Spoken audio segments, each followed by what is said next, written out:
La figura de Pablo siempre ha sido compleja de interpretar, debido a que, como se mencionó anteriormente, estamos pues en presencia de correspondencia ajena y realmente desconocemos los contextos de información intercambiada entre comunicador y receptor.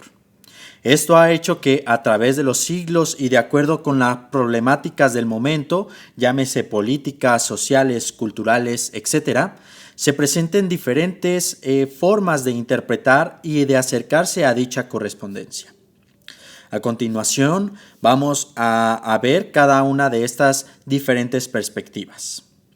Como punto número 1, la perspectiva tradicional, también llamada protestante tradicional o luterana. Es la posición por defecto de muchas personas.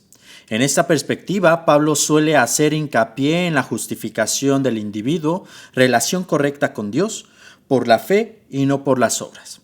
La justificación como una declaración divina de absolución, como en un tribunal, la expiación sustitutiva o la muerte de Jesús en nuestro lugar, y la historia de la salvación o la continuidad entre la revelación de Dios a Israel y las obras de Dios en Cristo. Este enfoque de Pablo suele remontarse a Juan Calvino y Martín Lutero. Entre sus defensores contemporáneos encontramos a Douglas Moo, a John Piper, a Thomas Schneider y Stefan Westerholm. Como punto número 2, la perspectiva narrativa intertextual. Esta hace hincapié en Pablo como teólogo narrativo, es decir, hay historia discernibles dentro y detrás de sus cartas. Y como teólogo escritural, es decir, Pablo es principalmente un intérprete de las escrituras de Israel, el Antiguo Testamento cristiano.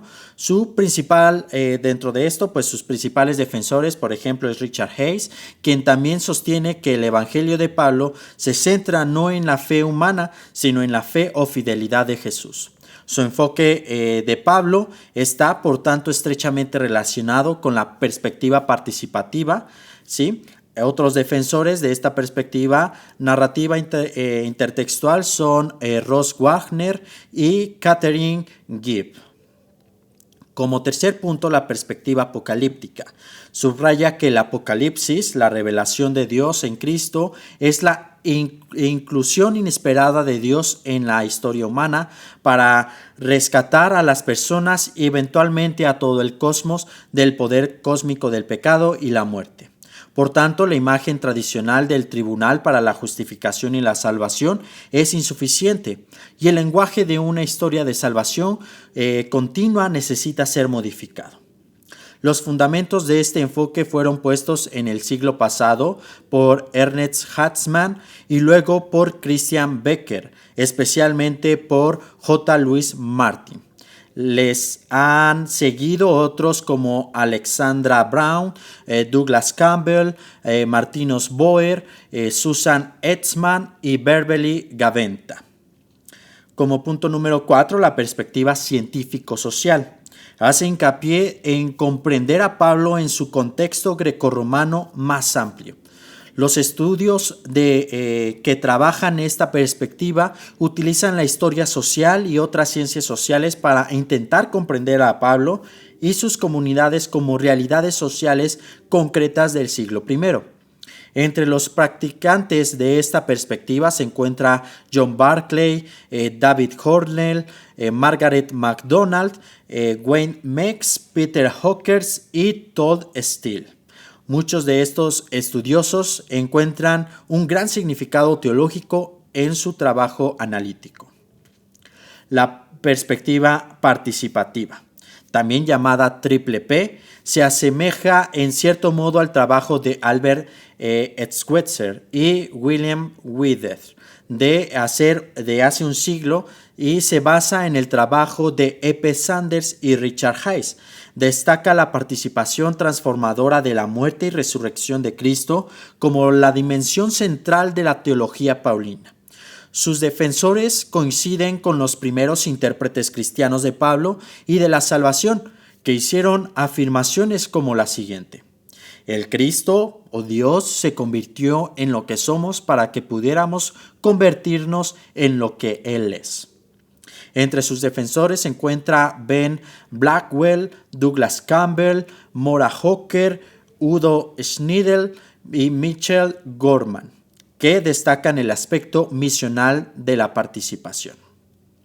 Ahora bien, la nueva perspectiva sobre Pablo, también llamada NPP, surgió en la década de 1960 hasta principios del 80 y continúa en la actualidad como algunos matices debido a la crítica y a la perspectiva tradicional y a otros sectores. Sus defensores han intentado comprender mejor el judaísmo del primer siglo y a Pablo dentro de él mismo.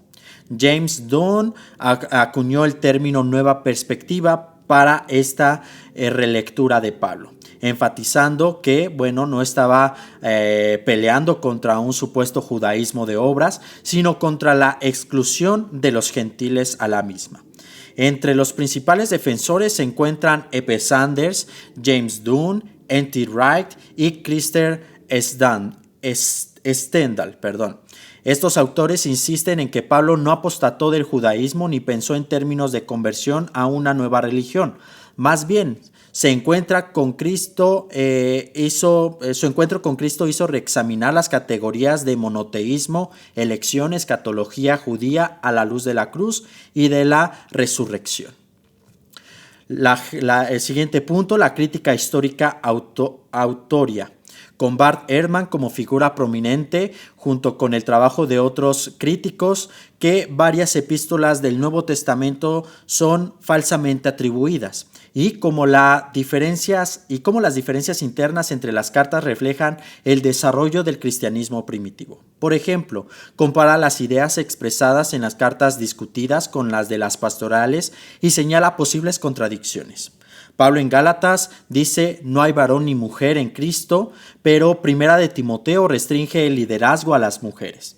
Estas tensiones sugieren para Ehrman que las pastorales representan una fase posterior a la iglesia más conservadora y jerárquica, distinta al carisma paulino original. Aunque estas teorías no son unánimes, reflejan el afán moderno por depurar qué es genuinamente paulino y qué pudiera ser glosa posterior para acercarse lo más posible a la voz histórica de Pablo. Así llegamos al último punto, la perspectiva de Pablo dentro del judaísmo. Paralela pero no igual a la NPP, la erudición judía no cristiana han reexaminado a Pablo desde dentro del mundo judío. Esta perspectiva propone que Pablo nunca dejó de practicar la ley en su propia vida, ni animó a los judíos a abandonarla. Simplemente sostuvo que la Torá no era obligatoria para los gentiles. Desde esta perspectiva, Pablo nunca enseñó a los judíos a dejar de ser judíos. Al contrario, vemos en el libro de los Hechos que circuncida a Timoteo por causa de los judíos y participa en ritos en el templo. Entre los principales defensores de esta perspectiva se encuentra Pamela Essenbaum, Thomas Lancaster, David Flusser, Paula Fredriksen, Mark Nanos y Brad Young. Aunque no todos los académicos aceptaron plenamente esta imagen en sus inicios, el hecho es que hoy existe una apelación mucho mayor a la continuidad de Pablo con su herencia judía, teniendo un auge a través de los escritos del filólogo español Antonio Piñero. Así pues, la figura de Pablo sigue siendo puente y barrera en la relación entre judíos y cristianos.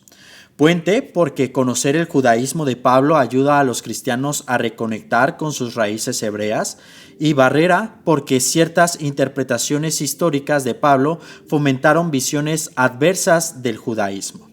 Los estudios modernos buscan precisamente matizar estas interpretaciones y situar a Pablo en su justo medio histórico, que es justamente lo que trataremos de desarrollar durante estos cursos.